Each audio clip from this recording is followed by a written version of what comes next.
Hello बच्चों, आज life process का पार्ट 2 रिस्पायरेशन हम लोग बच्चों यहां पर पढ़ेंगे। मैं मयंक मिश्रा, आपका biology mentor, SR study point में आप सभी का हार्दिक स्वागत, अभिनंदन। बच्चों, एक चीज मैं कहना चाहूंगा, एक कोटेशन है, always should be tried much, never bend against circumstances. हमेशा प्रयास करना चाहिए, कभी भी परिस्थितियों के आगे बच्चों नहीं झुकना चाहिए। प्रयास करिए, निश्चित तौर पर सफलता मिलेगी। आप सभी का बोर्ड बहुत नजदीक है, सब लोग पढ़ाई करिए और जो भी चीजें एसआर स्टडी पॉइंट के प्लेटफॉर्म के माध्यम से आपके पास पहुंचेंगी उसका सतत अध्ययन करेंगे तो निश्चित तौर पर बच्चों आपके अच्छे मार्क्स आएंगे। आइए हम लोग शुरू करते हैं अपना बायोलॉजी का रिस्पायरेशन सिस्टम को आगे बढ़ाएंगे। तो सबसे पहले यहां पर बच्चों हम लोग जो डिस्कसिंग जो पॉइंट है वो क्या है, रिस्पायरेशन। रिस्पायरेशन एक्चुअली क्या है? तो रिस्पायरेशन बच्चों एक प्रोसेस होती है, एक प्रक्रिया होती है। उसमें क्या होता है कि फूड का मतलब किसके फॉर्म में बच्चों? कार्बोहाइड्रेट के फॉर्म में, कार्बोहाइड्रेट के फॉर्म में होती है, जो कि बॉडी के सेल्स क्या होते हैं? बर्न होते हैं। तो किसके थ्रू होते हैं? अब यहां पर क्या है, किसके थ्रू होते हैं बच्चों? ऑक्सीजन के थ्रू।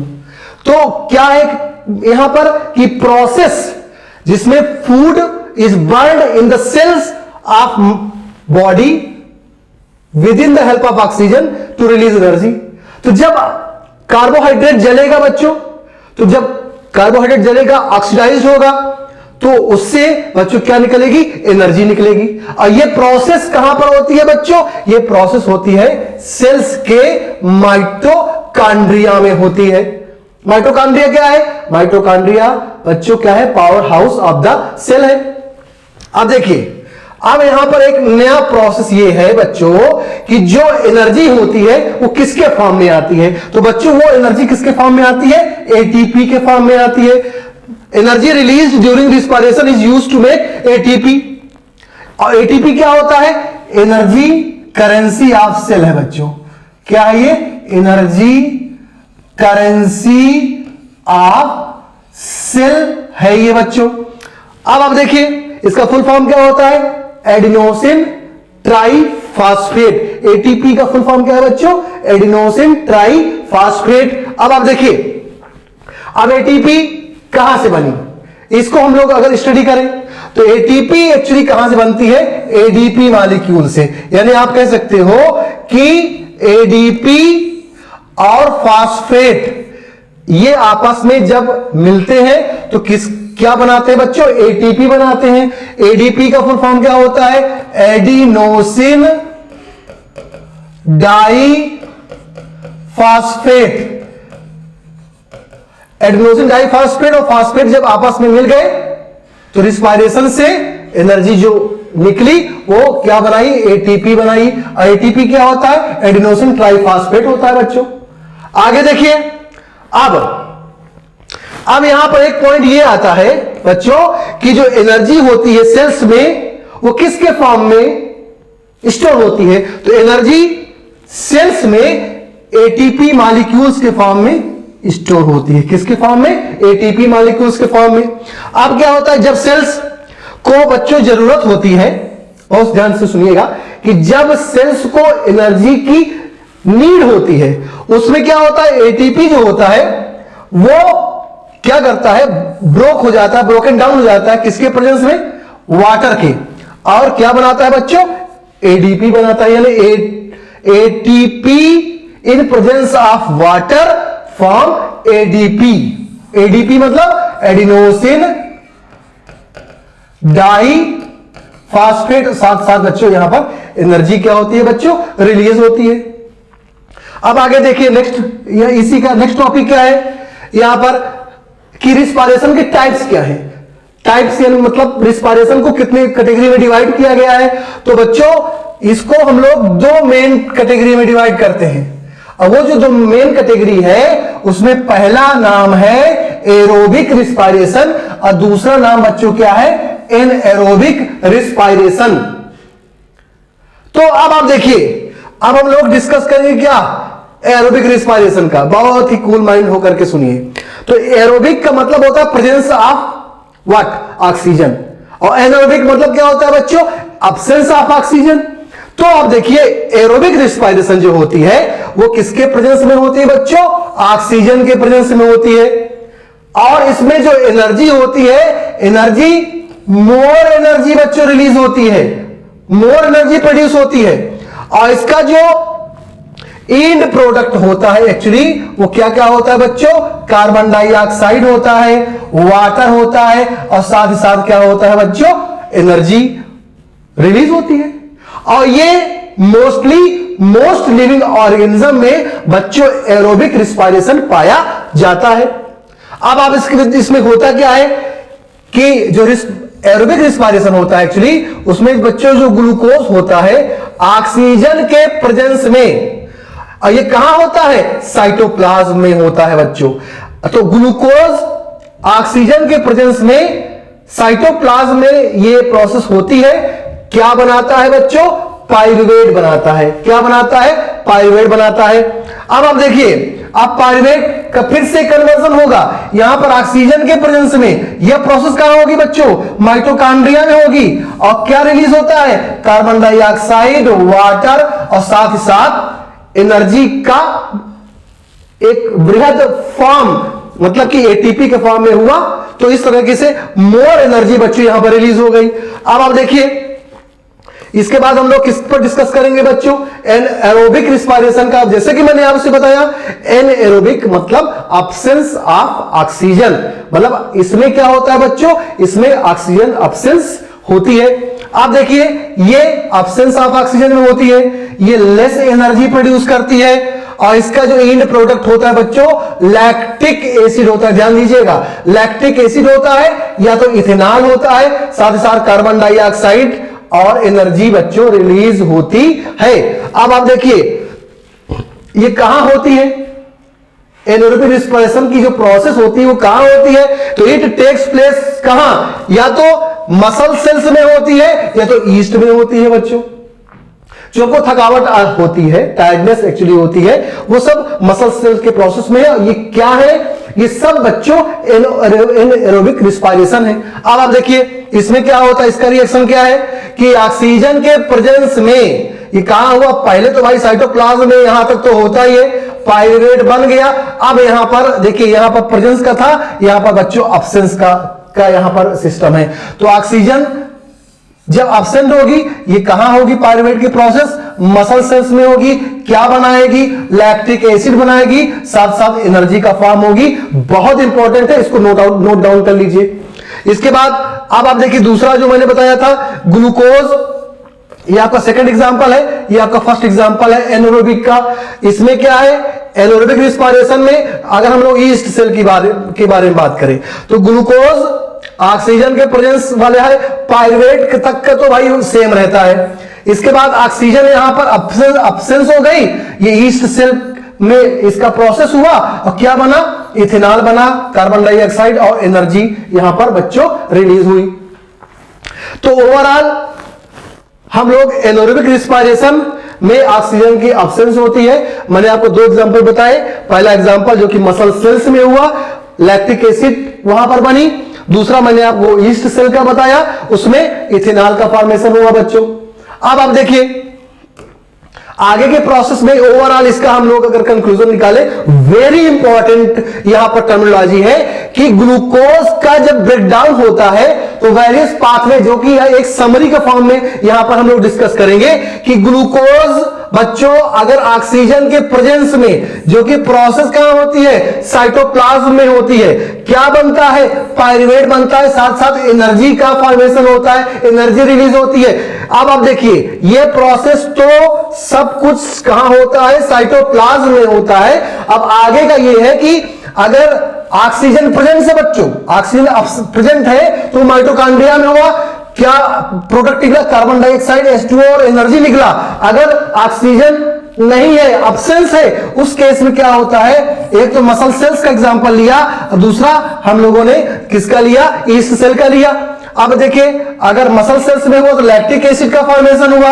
अब अगर हम लोग इसका लेते हैं, ईस्ट सेल का लेते हैं, तो उसमें इथेनॉल और CO2 और साथ साथ एनर्जी कंस्ट्रक्ट हो गई। ये एक्चुअली ये सारी प्रोसेस, पहली बात तो जब ग्लूकोज कन्वर्ट होता है पायरुवेट में तो साइटोप्लाज्म में होता है, उसके बाद जब अब्सेंस की बात आई या प्रेजेंस की बात आई तो ये सब चीजें यहां पर जो कि आपकी स्क्रीन के सामने है, ये सब चीजें बच्चों होती हैं।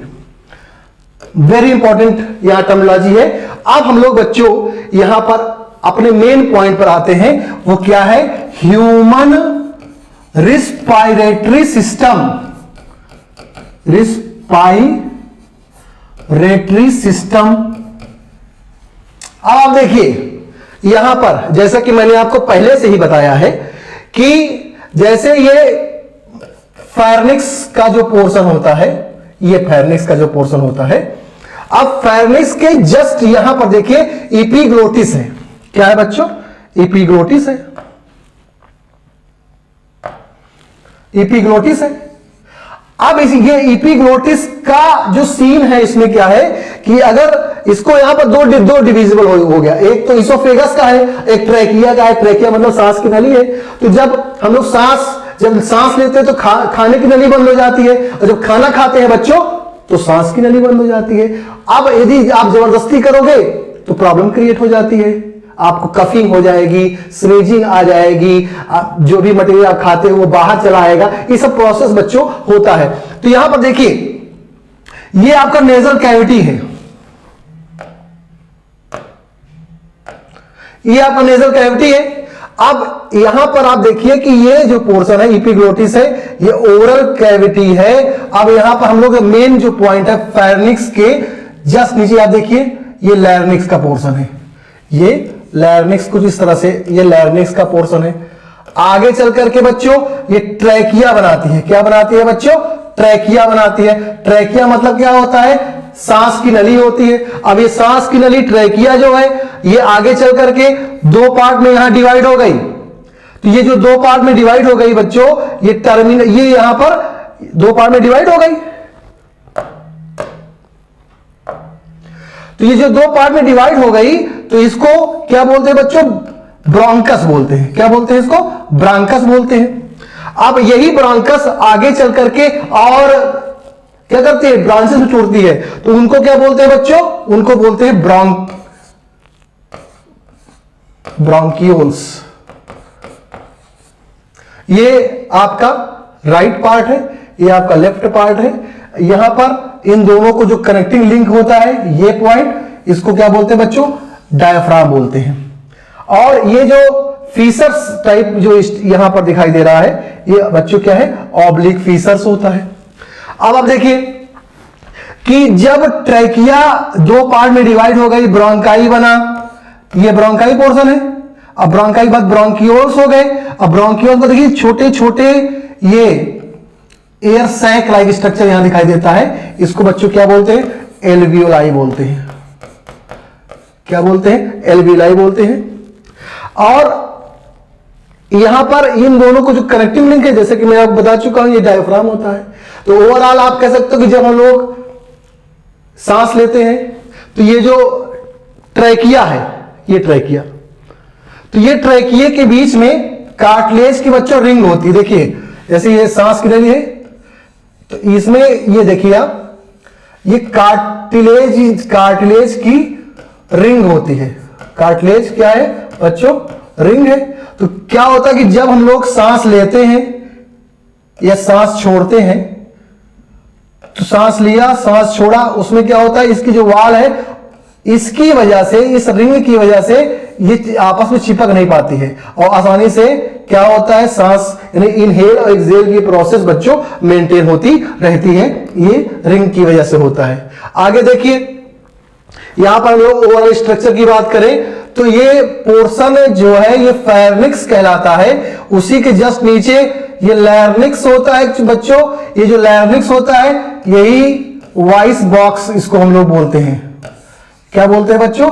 वॉइस बॉक्स बोलते हैं। इसके बाद ये आप देखो कार्टिलेजिनस रिंग टाइप स्ट्रक्चर यहां दिखाई देती है, इसको ट्रैकिया बोलते हैं। और ट्रैकिया जो होती है बच्चों, ट्रैकिया जो होती है इसको हम लोग क्या बोलते हैं? सांस की नली बोलते हैं। क्या बोलते हैं? ब्रीदिंग पाइप है ये।